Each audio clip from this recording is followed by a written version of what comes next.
Avec Sidney Crosby apte à jouer, le Canada gagnait la médaille d'or. Simple de même. Et en 60 minutes réglementaires, j'en suis convaincu. Point final. Pas de scandale, pas de maudit verbiage inutile, de losers sympathiques des fois moins au sujet du règlement du 3 contre 3 en prolongation.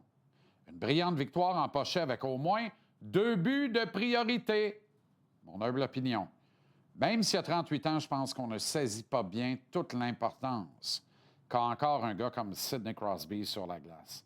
À mesure que les minutes s'égrenaient du tableau indicateur et que les Canadiens étaient incapables de terminer leur manœuvre offensive, leurs mains semblaient plus moites, leurs bâtons plus rigides.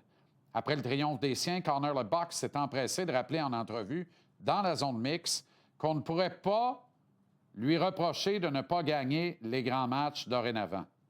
Rien de plus vrai dans les faits. Ma vérité à moi, le Canada a rendu la tâche plus facile au gardien américain en ne se rendant que très peu dans son demi-cercle, en ne lui obstruant pas assez la vue et en ratant des occasions en or. Les 2 échappées canadiennes ont été l'œuvre de Connor McDavid et Macklin Celebrini, les meilleurs paires de main de la sélection. Dans les 2 cas, le challenge pour Hellebuck a été relativement facile. Inertie ou nervosité des 2 stars de notre nation? Peut-être. La même nervosité qui a embêté Nate McKinnon devant une cage béante et un gardien absent? Au final, Cal McCarr a battu le serveur de Donald Trump avec un tir parfait. Est-ce que Jack Hughes et Matt Boldy peuvent en dire autant? Hélas, non. La performance en finale de la confrontation des 4 nations par Jordan Binnington il y a tout juste un an a selon moi été supérieure à celle de Connor Lebock en match de la médaille d'or dimanche à Milan. N'empêche, à défaut d'être responsable de la défaite canadienne, Binnington veut revoir les 2 buts qu'il a accordés dans ce match sans lendemain. Est-ce que John Cooper aurait eu avantage à mieux distribuer son temps de jeu? En défense, c'est difficilement contestable. Moins de 10 minutes à Drew Doughty et Shea Theodore, c'est logique.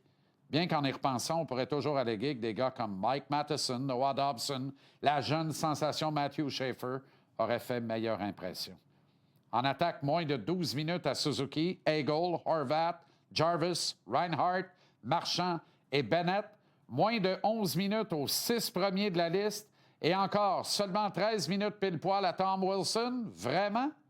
On parle de 8 gars qui, ensemble, ont bouffé seulement 81 minutes et 9 secondes sur les quelques 182 de disponibles en tout et partout.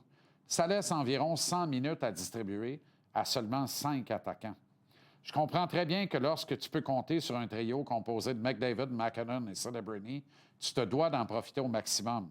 Toutefois, lors de cette finale, j'ai senti que des gars qui voulaient en donner plus et qui étaient en jambes n'ont tout simplement pas eu l'occasion de le faire. Bennett en est un bel exemple, mais notre Suzuki aussi. Nick a toujours carburé au grand moment. Et puis c'est facile à dire après, une fois que tout est fini, puis qu'il nous reste que des cauchemars liés aux séquences avortées à l'embouchure du filet américain. Ces derniers n'ont pas gagné la médaille d'or, c'est le Canada qui l'a perdue. Mince consolation soit, mais on se raccroche à ce qu'on peut. Au final, les meilleurs étaient sur la glace et ont tous les 4 erré en route vers la défaite. McDavid a tenté de tout faire seul en traversant 2 Américains de grand talent simultanément. Makar est volé au secours de son capitaine de la soirée sans se méfier. Il perd l'équilibre.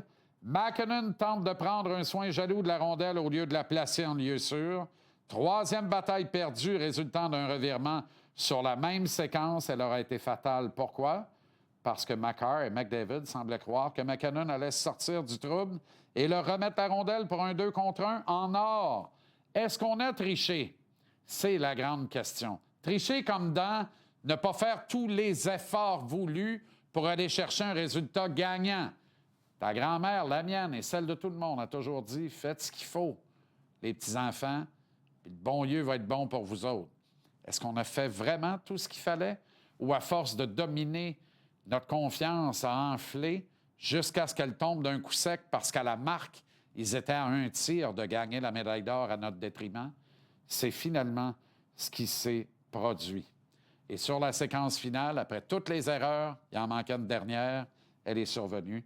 Un gardien déporté, immense trou entre les jambes, et c'en était fait du rêve canadien.